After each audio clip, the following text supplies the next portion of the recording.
Eu quero que você abra a sua Bíblia lá no livro de Jeremias, capítulo 10, versículo 23.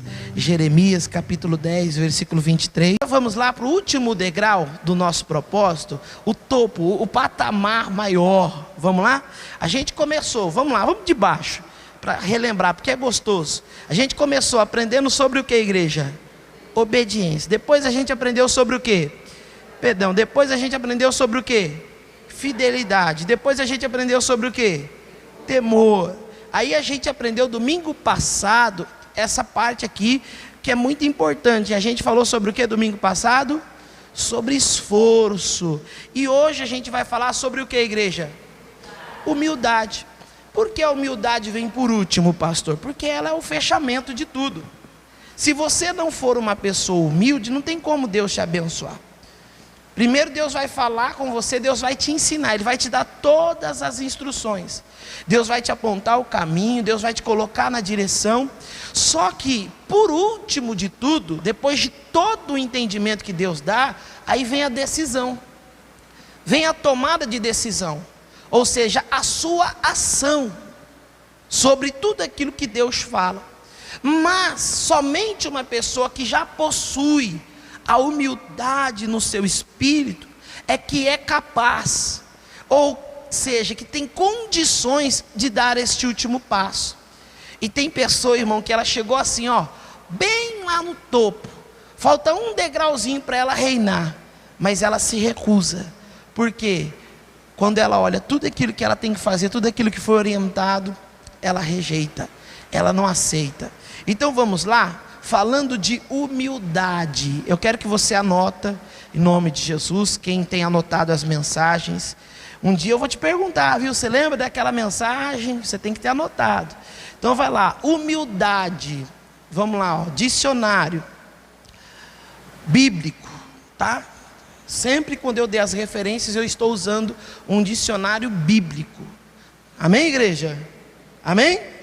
Eu tenho lá um dicionário bíblico, é da onde eu tiro todas essas informações, né? E o que significa, pastor, a humildade segundo Deus, segundo a visão de Deus, né? Nós vamos falar sobre sinônimo de humildade. Então quero que você anote aí, ó. Primeiro, humildade, escreve assim, ó, sinônimo, que é a mesma coisa, ó. Despojamento e despretensão. A pessoa humilde, então aqui a gente já entende que é aquela pessoa que está disposta, que está pronta para se despojar, para abrir mão, para deixar, né? O Senhor Jesus, ele diz: despojais do velho homem, da velha criatura, para receber a nova criatura. O que é isso? Despojar é você deixar para trás todo o entendimento que você adquiriu na sua vida, tudo aquilo que você recebeu até aquele momento que você encontra com Cristo. Aí você tem que se despojar do velho homem. Quer dizer, para mim no passado isso aqui não era errado, isso aqui não era pecado, isso aqui não era algo que entristecia, que chateava. Eu nunca imaginei que isso poderia ser um empecilho. Por isso Jesus diz: despojai-vos do velho homem. Quer dizer, do velho entendimento. Jesus, ele não aboliu a lei de Moisés, mas Jesus, ele veio mostrar que nós temos que agir diferente. Como por exemplo, na lei dizia que se você fosse ofendido, você poderia pagar do mesmo jeito, porque quem com ferro fere, com ferro será o quê? Ferido. Então era natural, bateu, levou. Só que Jesus ensinou: se te baterem na direita, oferece à esquerda. Se te pedirem para andar uma milha, ande com ele duas. Então você vê que Jesus, ele não muda, ele não vai abolir a lei, só que ele vai mandar você fazer diferente. Amém, igreja? Quem está entendendo, diga amém. Então isso é ser irmão, isso é ser humilde. É você se desprender, se despojar do entendimento passado, daquele entendimento que não muda a tua vida, e abraçar, se sujeitar ao novo entendimento, à palavra, aquilo que ele diz. Então humildade, o sinônimo dela é despojamento e despretensão. Quer dizer, aquela pessoa que ela não tem pretensões próprias. O que ela quer é a vontade de Deus. Aí anota assim, ó, o que é ser humilde? aos olhos de Deus? Pode anotar aí, isso aí é importante. O que é ser humilde aos olhos de Deus? Quem gosta de anotar. O que é ser humilde aos olhos de Deus? Está aqui a resposta, ó. Pessoa que se acomoda ao gosto e vontade de outro.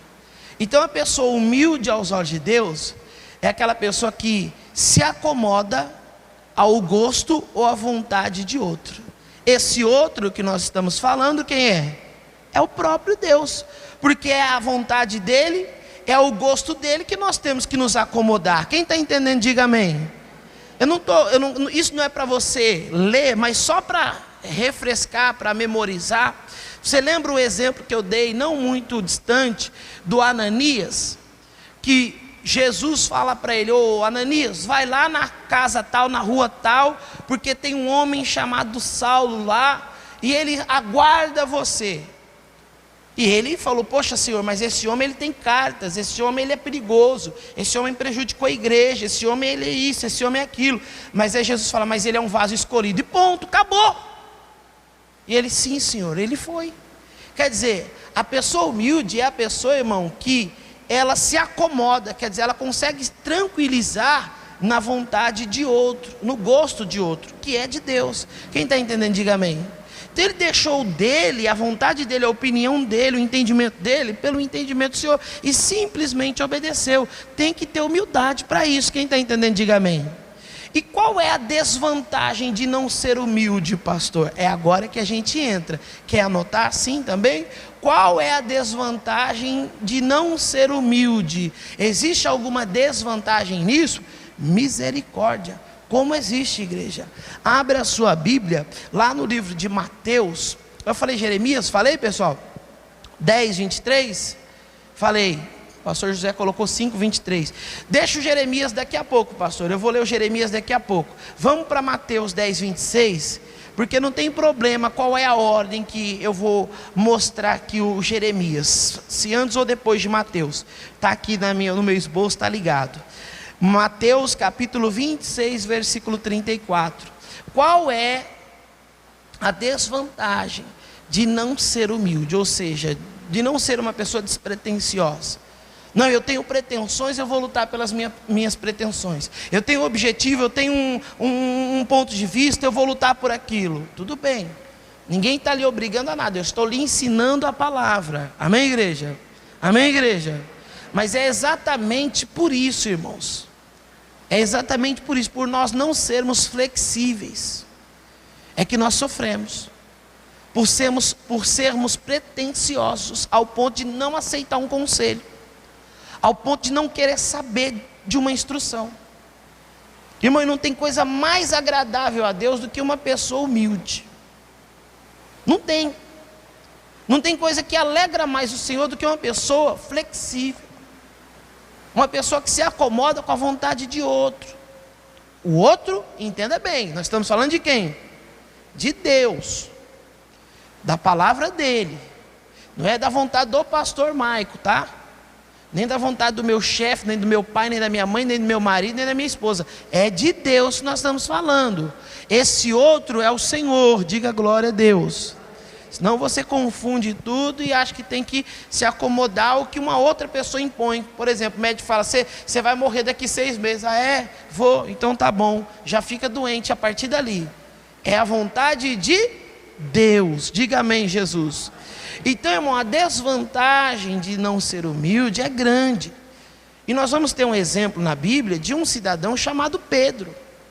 Irmãos, Pedro, ele foi um camarada que ele viu muita coisa. Pedro já começa, no primeiro encontro que ele tem com Jesus, já começa vendo milagre. Porque naquele mesmo dia, Jesus não só prega, não só ensina. Jesus entra no barco de Pedro e ele fala: Pedro, lança a rede. E o Pedro naquele momento lançou a rede. E a Bíblia diz o seguinte, que naquela hora que o Pedro começou a puxar a rede estava tão cheia, que ele começou a jogar os peixes dentro do barco, e ele lançava a rede, puxava e não parava. Enquanto tinha espaço dentro do barco, Pedro estava tendo a rede dele cheia pelo poder de Deus. Quem está entendendo, diga amém. Ele encheu um barco, ainda tinha peixe, e ele fez sinal, porque os outros ficaram na praia. Aquele que não é humilde, ele fica para trás, né? E só vê os outros prosperando. Irmão, a falta de humildade é muito grande às vezes. E Jesus falou: quer pescar, Pedro? O Pedro, ele era o chefe, ele foi só com um barco. Os outros tinham que ir junto, mas ficaram na praia. Vai lá, Pedro, vai. Você sabe que não pega peixe essa hora. A gente trabalhou a noite inteira, mas de repente o barco do Pedro está cheio, e ele começa a fazer sinal, e aí vem os outros com outro barco. E aí Pedro começa a encher o barco dos incrédulos também, vamos dizer assim, dos não humildes. E a Bíblia diz que ambos os barcos foram cheios. E eles estavam tão cheios de peixe, mas tão cheios de peixe, que eles estavam quase indo a fundo, de tanto peixe que tinha.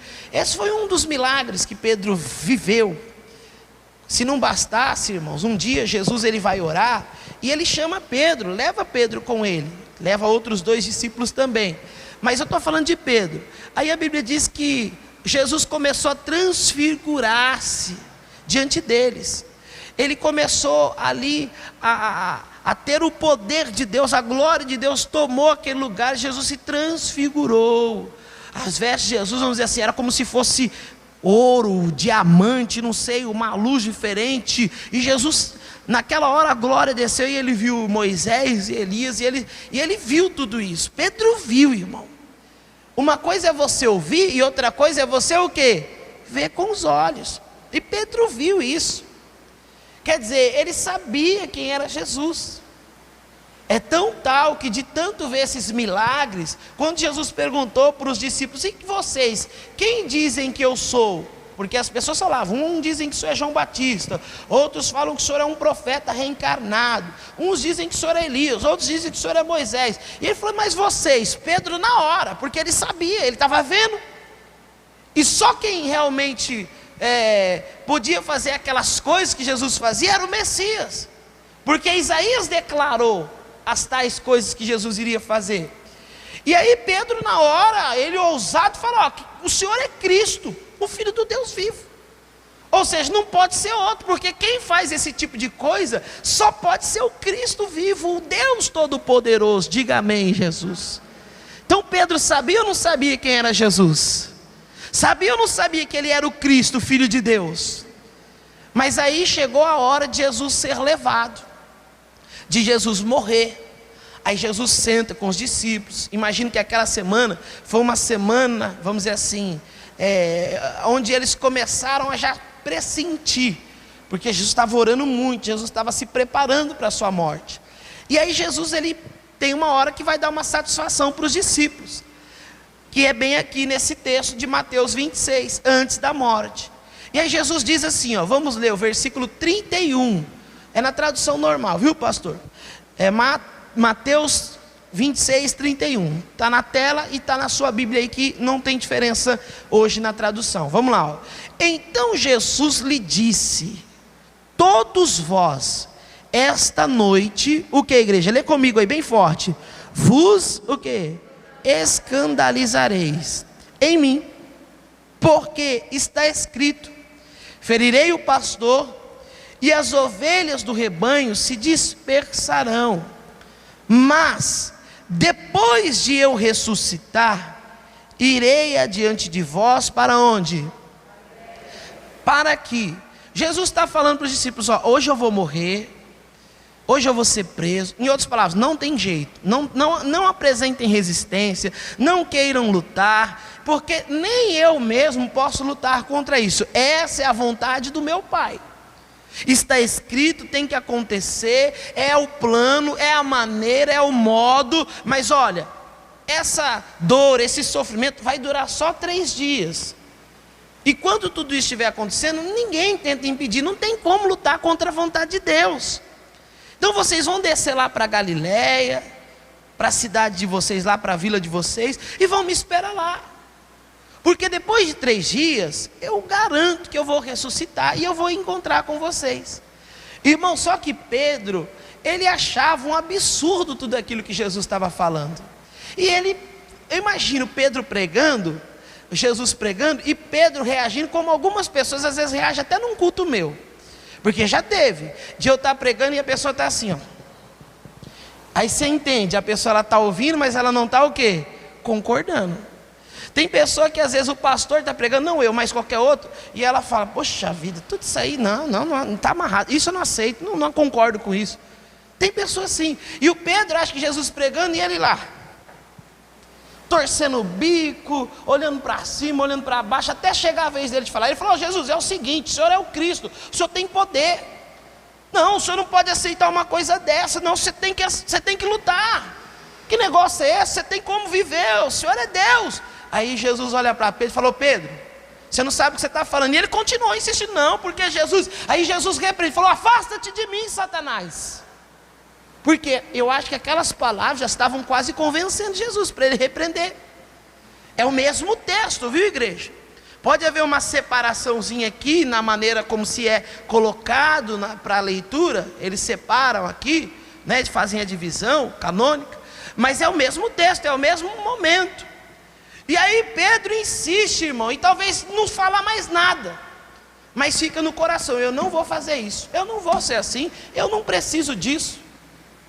Mas aquelas palavras não eram palavras de uma pessoa comum. Aquelas palavras eram as palavras de Deus. Jesus está apresentando o plano que Deus vai fazer.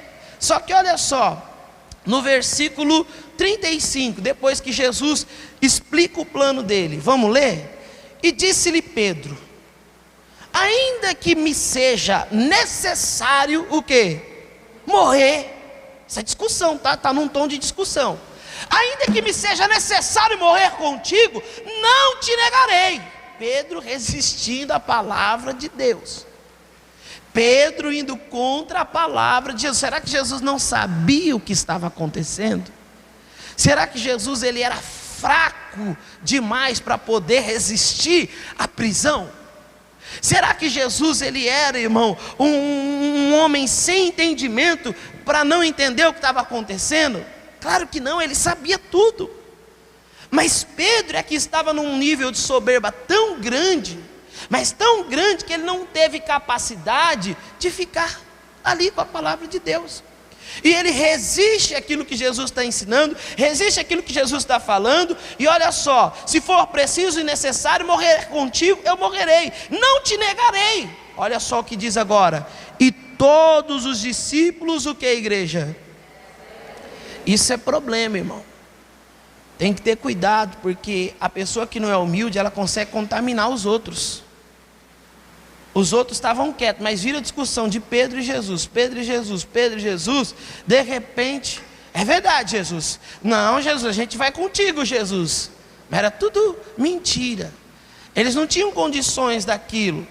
E aí Jesus então olha para Pedro e vai falar para o Pedro que antes que o galo cantasse, 3 vezes ele negaria Jesus. E Pedro bate no peito, eu não. Aqui não.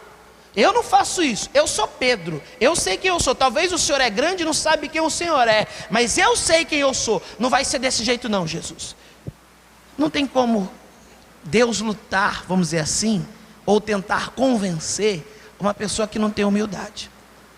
Deus não vai, a Bíblia diz que o Espírito do Senhor não contenderá para sempre com o homem. Por um tempo Deus tenta mostrar, Deus tenta falar, Deus tenta ensinar, Deus tenta ali esclarecer, Ele usa exemplo, dá sinais, mas vai chegar uma hora, irmão, está escrito na Bíblia, que o Espírito do Senhor não vai contender como para sempre. Aí vai chegar uma hora que o Senhor vai deixar o homem por conta própria, ou seja, vai deixar que ele tome as suas próprias decisões, tome o seu próprio caminho, siga o seu próprio entendimento. E foi o que aconteceu. Jesus falou, Pedro, você vai me negar? Ele falou, não vou. Você vai ver. Não discutiu mais, não teve mais conversa entre eles. Vamos lá para o versículo 69 agora, porque aí vai vir o tempo que Jesus vai ser preso, que Pedro vai cortar a orelha do soldado, Pedro mostrando que com ele o negócio é diferente, e só fazendo, como diz o ditado, né, a expressão bem forte, fazendo burrada, porque Jesus está tendo que consertar tudo que Pedro está fazendo. Irmão, é isso que acontece. A pessoa que não é humilde, ela vai fazendo as coisas, só que ela só vai errando na vida, e Jesus tem que vir consertando tudo atrás.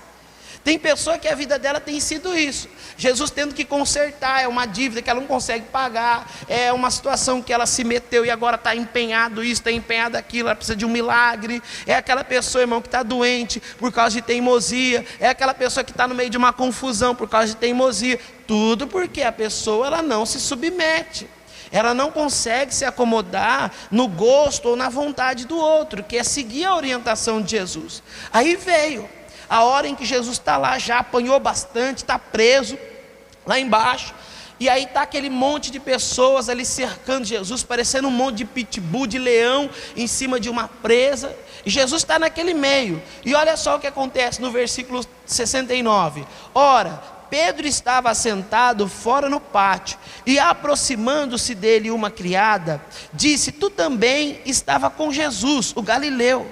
Olha só agora, mas ele negou diante de todos, dizendo, não sei o que dizes. E saindo para o vestíbulo, outra criada o viu e disse aos que ali estavam, este também estava com Jesus, o Nazareno. E ele negou outra vez, com juramento, não conheço tal homem. E logo depois, aproximando-se, os que ali estavam disseram a Pedro, verdadeiramente também tu és deles, pois a tua fala te denuncia. Então começou ele a praguejar e a jurar, dizendo, esse praguejar quer dizer, ele estava falando, irmão, palavrão, viu, excomungando Jesus ali. Eu não conheço usando palavras de baixo escalão mesmo, palavras como as tias ensinam na escolinha, palavra ruim.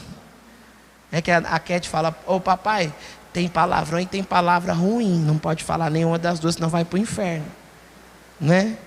Aí você às vezes deixa cair lá o vidro, fala, oh, miséria, maldição. Papai, essa palavra é ruim, não fala isso não, que você vai para o inferno, né?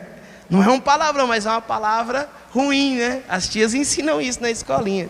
E aí Pedro começou lá, eu não conheço esse miserável não, eu sei nem quem é esse maldito, lá sei quem é esse pobre, esse imundo, eu nunca vi esse cara, quem é esse pobre aí que vocês estão falando? Essas palavras.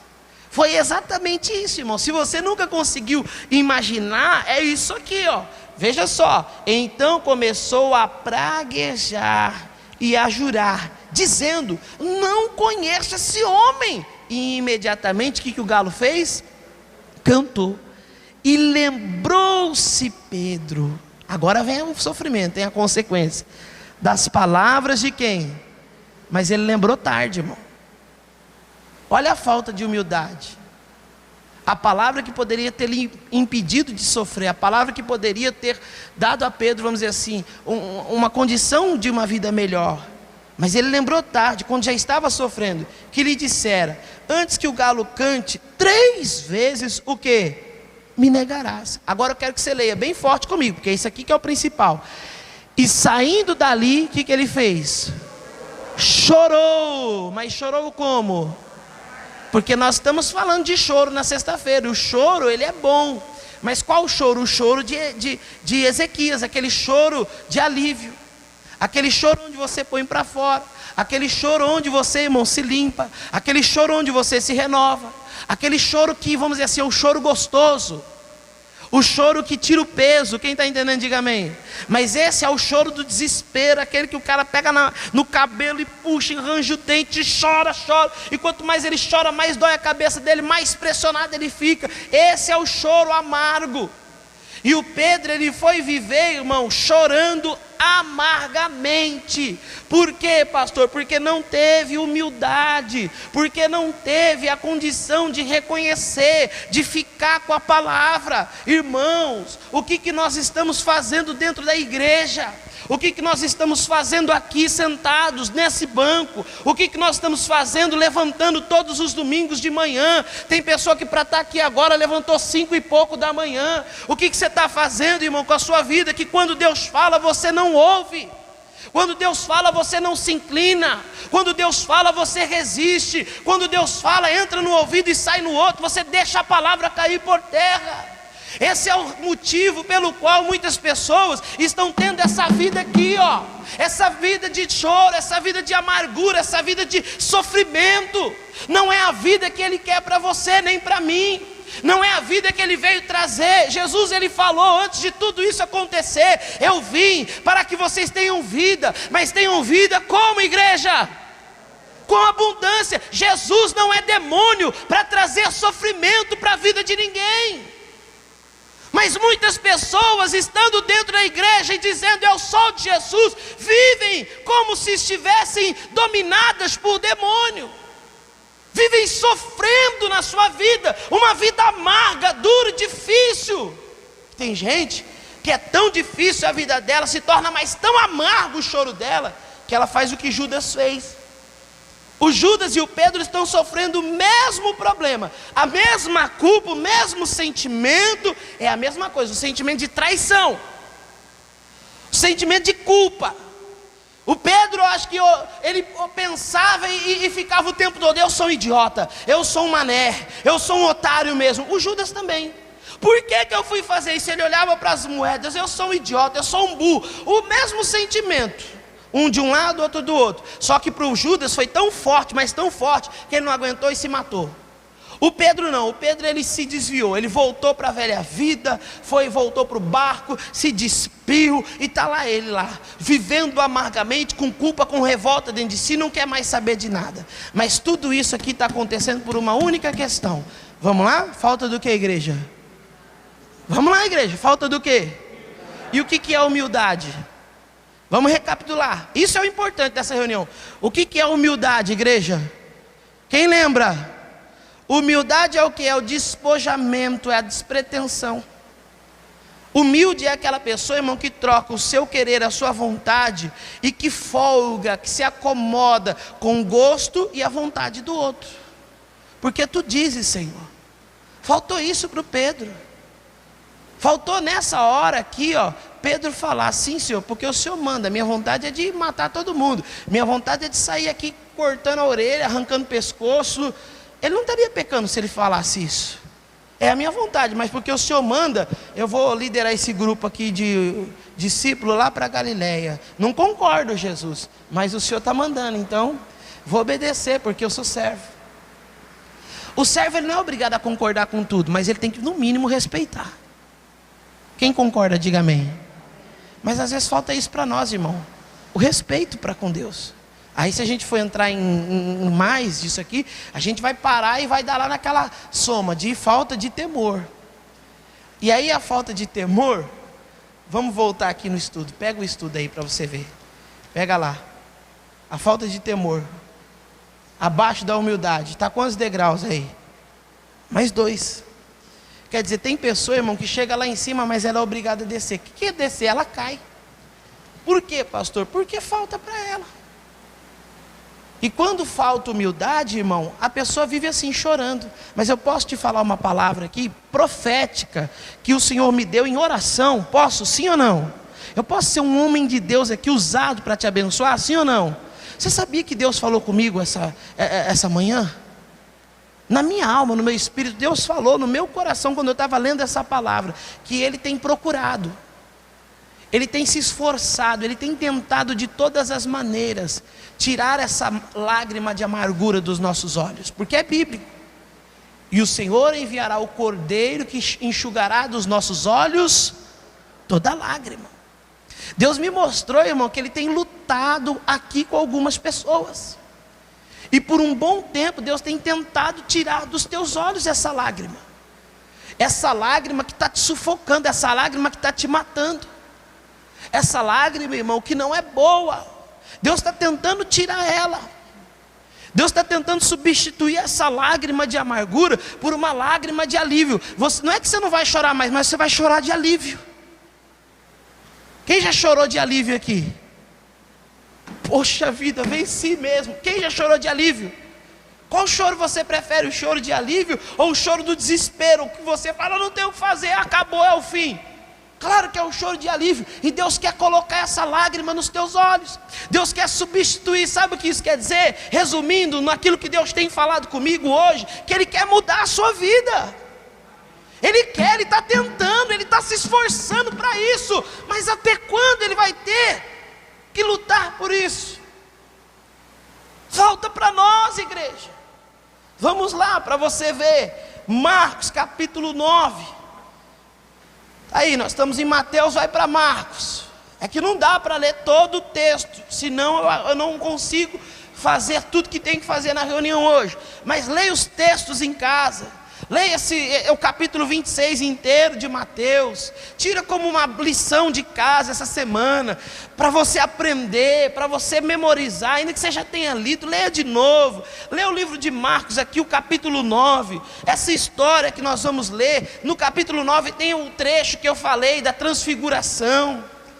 Você pega lá a transfiguração, o capítulo inteiro. Aí você vai ler também, no capítulo 9, a história que eu vou contar agora, que está lá começando no versículo 14. E essa história vai até o versículo 29, uma história linda. E eu descobri tanta coisa lendo isso aqui hoje. Irmão, você não tem noção quantas coisas Deus me revelou hoje. E Deus, primeiro Ele começou falando que Ele tem tentado mudar o nosso choro, Ele tem tentado abençoar a nossa vida. Em outras palavras, Deus tem falado comigo que Ele está se esforçando muito por nós. Ele está lutando por mim, por você. Deus não quer que você, irmão, caia no choro de amargura. Deus não quer que você sofra. Quem está entendendo, diga amém. Mas tem pessoa que não tem jeito. Por quê, pastor? Uma hora ou outra ela vai ter que decidir, e o Espírito do Senhor não contenderá para sempre. Então quer dizer, se ela não tiver humildade, ela vai perecer, o choro vai ser de amargura. Mas aí que está, se você estiver com esse choro já na sua vida, mas se você for humilde agora, Ele vai tirar as lágrimas de amargura e vai colocar as lágrimas de alívio. Diga glória a Deus. Você sabe o que é uma pessoa ser curada do câncer? Você sabe o que é isso? Você nunca teve um câncer. Mas você sabe o que é uma pessoa chorar porque ela tem câncer, e ela tem na cabeça dela todo dia aquela perturbação: a qualquer hora eu morro. Eu estou morrendo, devagarzinho, mas eu estou morrendo. Você sabe o que é isso? E aí ela chega numa reunião dessa, simples, e Deus cura ela. Ela sente dentro do coração dela a cura, porque a cura começa aqui dentro do coração. Ela sente que Deus curou, e aí aos poucos ela vai melhorando. Aí o médico diz: olha, está reagindo, o tratamento está funcionando. Mas ela sabe que não é o tratamento, é porque Deus já curou. Deus já matou aquela raiz maldita, e ali já está nascendo uma nova semente. A vida está brotando de novo. E aí vai passando os dias, a pessoa que estava lá diagnosticada com aquele câncer espalhado no corpo dela, de repente aquilo vai minguando, vai diminuindo, vai desaparecendo, e o médico fala: olha, você não precisa de tratamento, você está curado, o remédio fez efeito. Aí o remédio é Jesus. Quem está entendendo, diga amém. E Jesus quer, irmão, tirar essa tua lágrima hoje.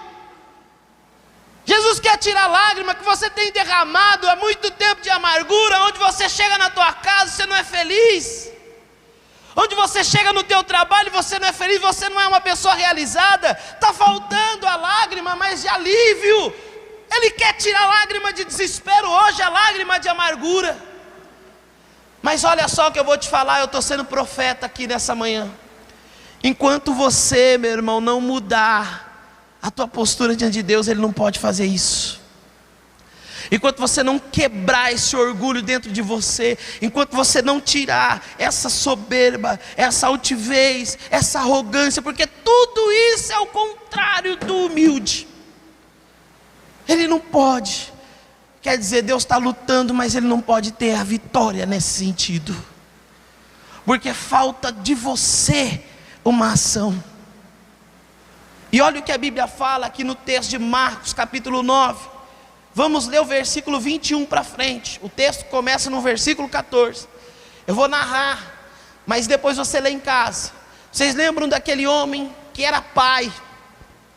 E isso aqui é um grande exemplo, porque eu estou pregando na igreja que o pai, ainda que ele seja mau, ele só quer fazer boas coisas para os filhos. Quem tem ouvido eu pregar sobre isso na igreja? Então esse aqui é o melhor exemplo. Ele era pai, e ele lutou, irmão, a vida inteira dele pela cura do filho. Porque o filho dele, quando criança, ele começou a apresentar um problema. E o problema do menino era esse: o menino estava bem, de repente o menino caía no chão, começava a se revolver, se espumar, ranger os dentes, e o menino virava uma fera ali, e não tinha hora, não tinha lugar. Tanto que ele falou para Jesus: isso acontece desde que ele é criança, isso acontece, ele cai na água, ele cai no fogo. Quer dizer, o menino devia ter tanta cicatriz na vida dele, não é, igreja? Quem já viu uma pessoa que tem problema de convulsão? A pessoa às vezes é toda rabiscada, toda cheia de cicatriz, de marca, porque ele está bem, de repente cai, bate o queixo, arrebenta tudo, tem que dar ponto, quebra dente, arrebenta o supercílio, quebra o maxilar, arrebenta. E se machuca porque se rebate para lá e para cá, era mais ou menos isso. Só que no caso do menino não era uma doença natural, era um demônio mesmo. Era um demônio. Não era um ataque de epilepsia que o menino sofria, um distúrbio. Ele não sofria de uma anomalia, vamos dizer assim, na área da saúde, era na área espiritual. E aí o que acontece, igreja? O pai do menino, imagina o desespero. Eu já falei para vocês, a minha filha, quando foi de 7 meses, ela teve convulsão. Ela tomou remédio por 3 anos e meio. Você não tem noção, irmão. A gente dormia acordado, com medo dela ter uma crise. Era difícil, irmão. Você sabe que uma criança de 7 meses convulsionar e ela apagar e ficar morta, desfalecida? Eu vivi isso. A primeira vez que ela convulsionou, ela estava sentadinha, ela parou assim, ficou olhando assim, o olho dela foi sumindo, a pupila foi dilatando, aí começou a sair uma espuminha da boca dela e ela caiu assim, buf, do lado, endureceu. 7 meses de vida, nem engatinhava, só sentava, ficou toda roxa. A aluna pegou a menina, saiu na rua gritando, que nem uma louca, pedindo ajuda, e ninguém saía para ajudar. E ela balançava, a menina soprava, e a menina depois de uns 40 segundos a menininha voltou, toda suada, chorando, gritando. Sabe o que é isso para um pai? A minha filha convulsionou 3 vezes seguidas, 2 vezes no mesmo dia e uma no outro dia, foram 3 vezes. A gente já conseguiu um tratamento e nunca mais ela convulsionou, mas os 3 anos e meio que ela tomou remédio, todos os dias parecia que ela ia convulsionar. A gente esperava a convulsão, a gente esperava a qualquer hora uma situação. A gente ficou vivendo uma situação de terror durante 3 anos e meio. E o terror ele aumentou quando nesse período a menina com 7 meses de vida teve essa convulsão. Naquele mesmo mês a aluna vai, a gente não estava nem com estrutura para isso, e descobre que está grávida de novo. A aluna revelou um segredo para mim que eu não sabia. Ela falou que naqueles dias ela pensou em tirar a criança, olha para você ver. Com medo da segunda também ter o mesmo problema. Tudo porque ela não sabia como ia ser o futuro, porque todo mundo que a gente falava dizia: isso aí é triste, não tem cura não.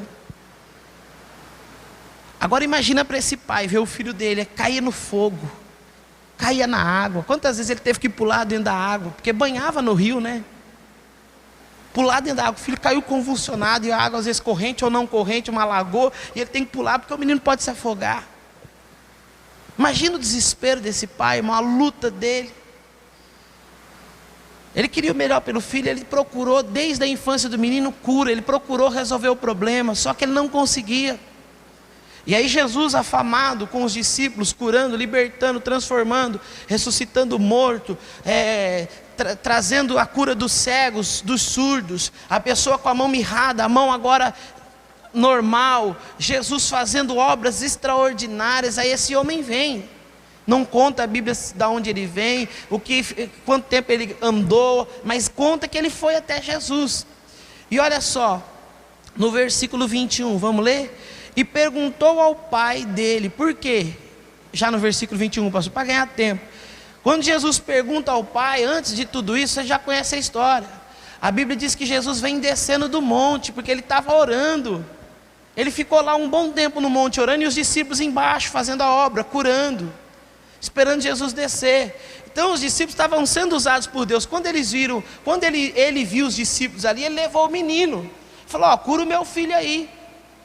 Só que tem um porém, irmão, isso é característica da pessoa que não é humilde. Anota.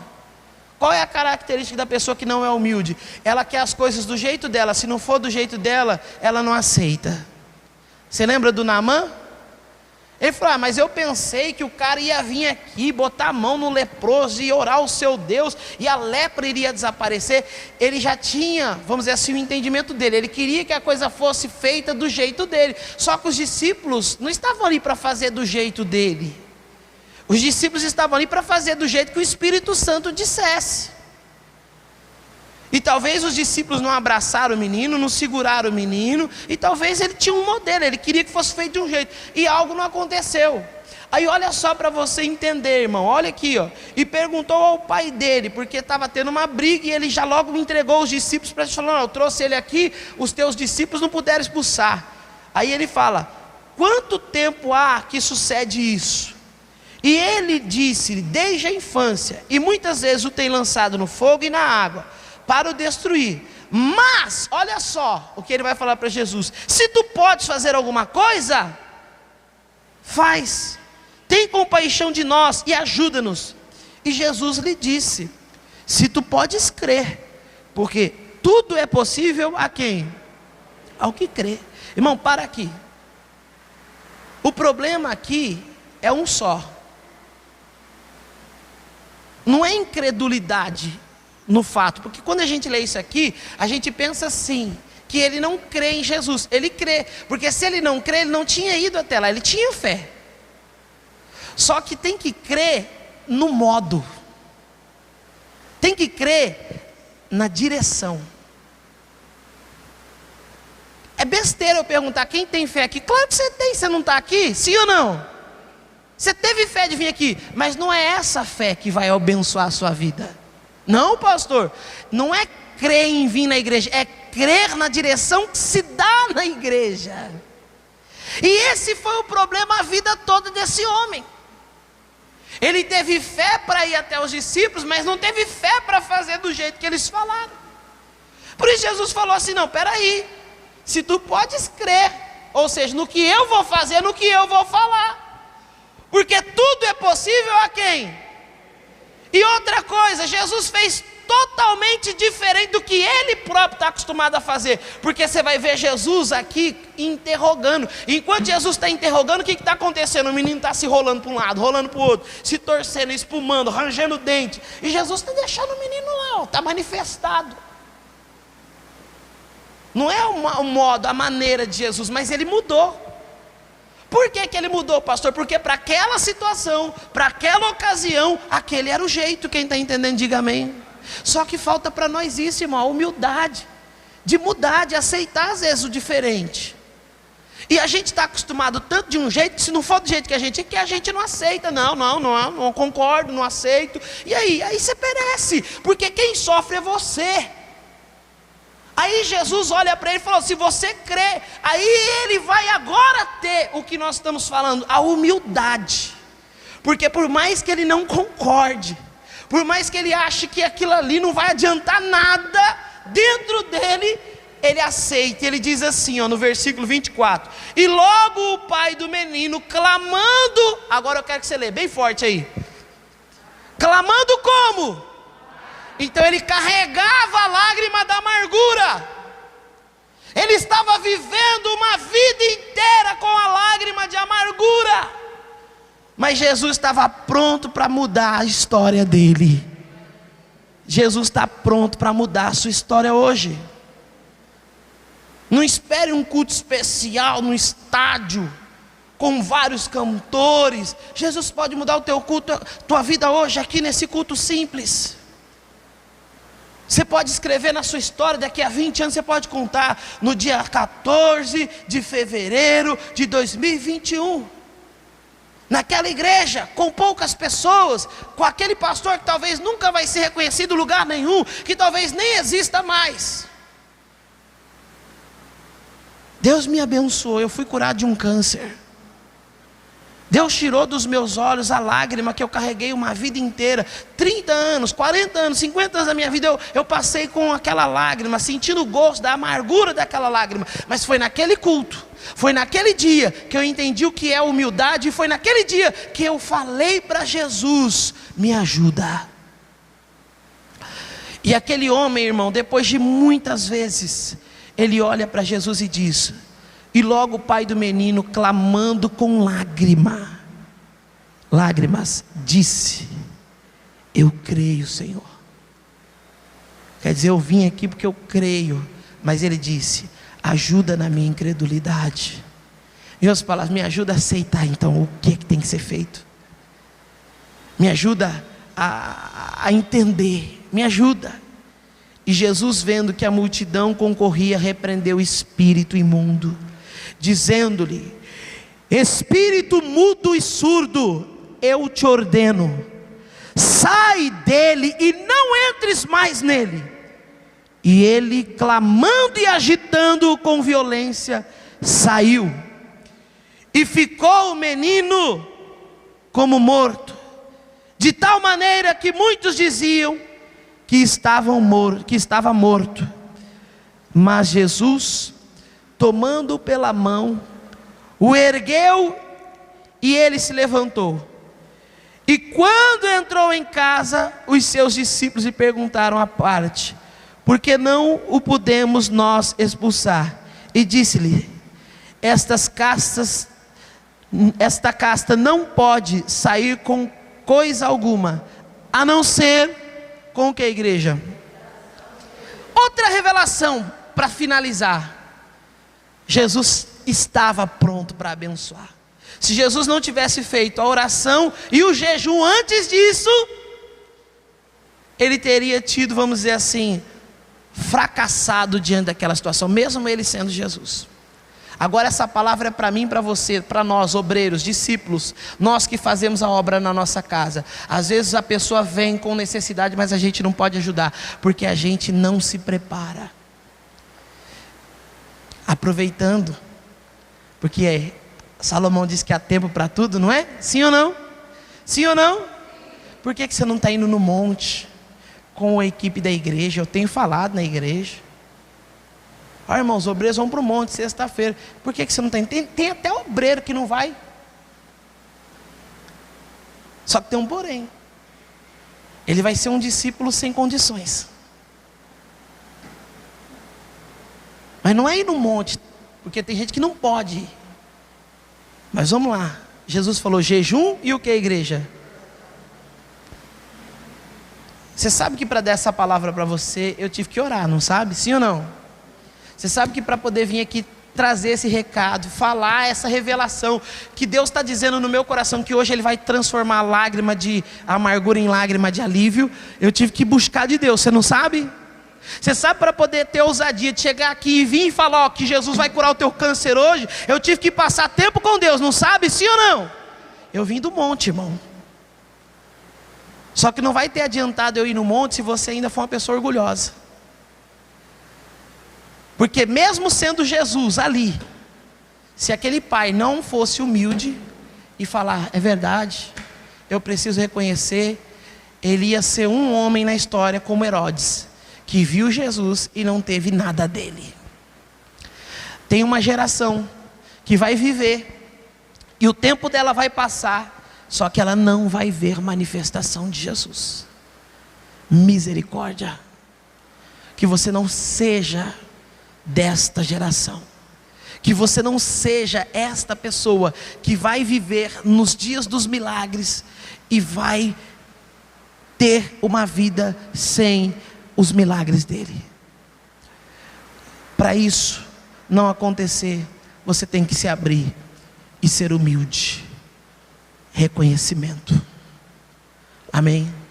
Essa é a maior virtude que uma pessoa precisa, é a maior virtude que uma pessoa tem, é humildade. E vou te falar uma coisa, irmão. Você sabe por que o Pedro ele teve dificuldade para obedecer Jesus? Eu estava falando com Jesus, mas para Jesus, como é que pode? Por que Pedro teve dificuldade para poder te obedecer no final? Jesus me revelou. Você sabe por que Pedro teve a dificuldade? Quem quer saber, levanta a mão. Tem gente que não quer saber não. Quem quer saber, levanta a mão. Eu vou te contar. Irmão, ser usado por Deus é uma bênção. Ver o extraordinário é uma bênção. Mas é perigoso. Porque depois de ver muito, depois de ser muito experimentado, a pessoa pode se tornar na vida arrogante, soberba e achar que não depende mais de Deus. Ou às vezes ela acha que só ela entende das coisas e ela não aceita quem vem trazendo o novo. Às vezes ela se ensoberbece de tal maneira que nem mesmo Jesus falando ela quer ouvir mais. E isso tem sido o maior desafio para mim esses dias, irmãos. Orar por pessoas que estão assim, envaidecidas, que se ensoberbeceram. E vou te dizer, pessoas que são uma bênção, e que já contribuíram demais, e que poderiam estar contribuindo, mas se não forem curadas, vão negar Jesus aqui, e vão perder tudo que fizeram. Misericórdia, irmãos. Ore pelos pastores, ore pelos obreiros, ore pelo povo da igreja. Não é da igreja da graça, não, estou falando geral. Às vezes você vê na internet, porque na internet tem todo mundo agora. A internet, ela dá oportunidade para todos, né? Não precisa ter dinheiro para aparecer. Antigamente só aparecia quem tinha condição. Aí aquele pastor, ele aparecia lá porque ele tinha condição de pagar um programa de televisão. Hoje não. Hoje qualquer um pode aparecer, irmão. É só ele criar um canal lá no YouTube, criar lá uma plataforma lá no Facebook, ele aparece. Ele aparece. Ele tem espaço igual qualquer outro. Pode não ter o mesmo alcance, mas ele tem o mesmo espaço. Quem está entendendo, diga amém. E aí você vê alguns pregando, você vê alguns fazendo a obra, e você olha e fala: meu Deus, que arrogância, que soberba, que falta de humildade. Que é isso, Jesus? Onde essa pessoa vai chegar? E a pessoa, ela acha que ela está com tudo, irmão. Ela é igual um Pedro. Ela tem prazer de ficar mostrando a espada dela. Porque aqui, ó, eu tenho força, eu tenho poder. Coitado. Ele não sabe que aquele poder vai matar ele. Porque Jesus disse que, olha só,